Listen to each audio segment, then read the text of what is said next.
Hello guys, look at this baby. Boochie boochie boochie boochie. Cute baby, huh? You're going to regret saying that, because this baby, in less than 50 years, will start the greatest war in human history.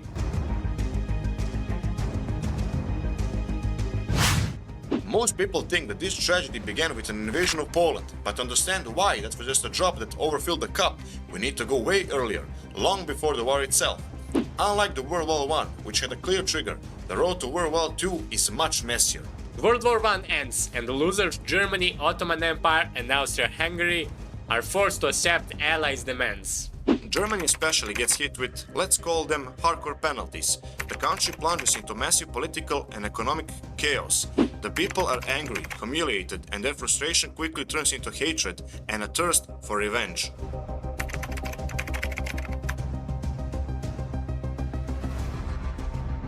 After the 1918 defeat, Kaiser Wilhelm II abdicates and Germany becomes a democracy for the first time. But the people aren't feeling it.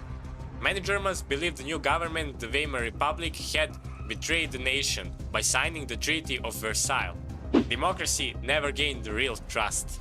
And the treaty itself, oh man, the Allies really went all in on punishing Germany.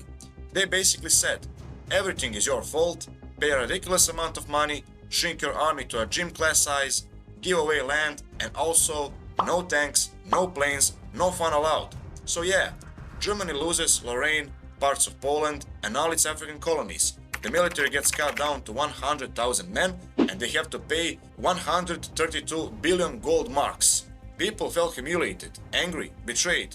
Perfect recipe for chaos.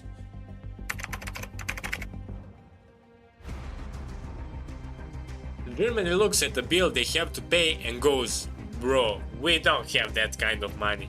Their solution, just print more, like a lot more. And as you know, when you print money like it's confetti, you get hyperinflation. Money becomes so worthless that people carry it in wheelbarrows. A loaf of bread cost billions. Kids were literally playing with stacks of banknotes because toys were more expensive than money. To give you an idea, $1 was worth 4.2 trillion German marks. Not million, not billion, trillion. So yeah, it was bad. And when times get bad, people start looking for someone to blame.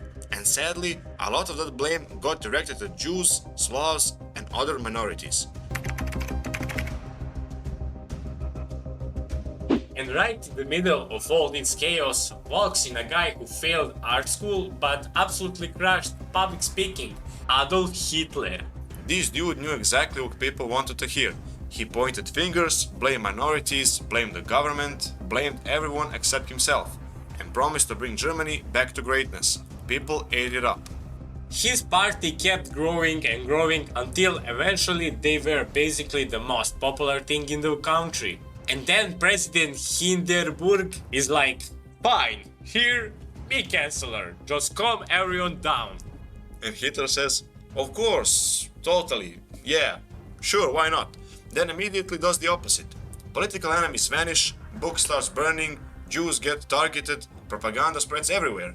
And when Hindenburg dies in 1934, and Hitler grabs all the power. At this point, Germany goes full speed into fascism. The military starts rearming like crazy, which, by the way, was illegal. But who's gonna stop him? Hitler basically starts poking Europe to see how much he can get away with. In 1936, he sends troops into their island, which he wasn't allowed to do. And Europe was like, okay, let's pretend that didn't happen.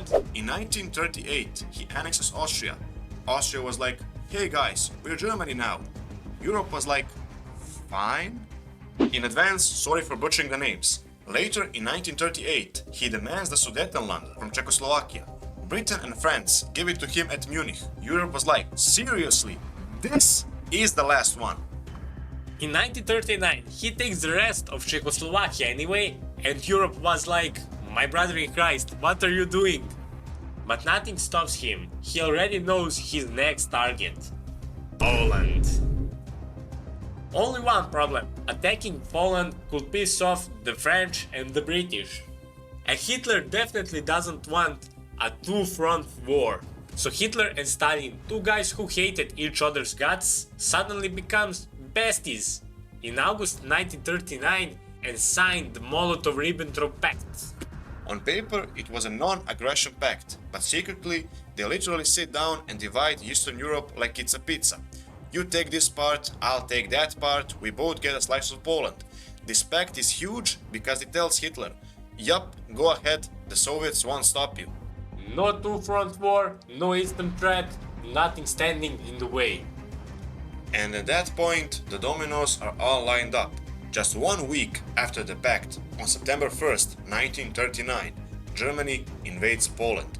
And just like that, the world falls into the deadliest conflict in human history.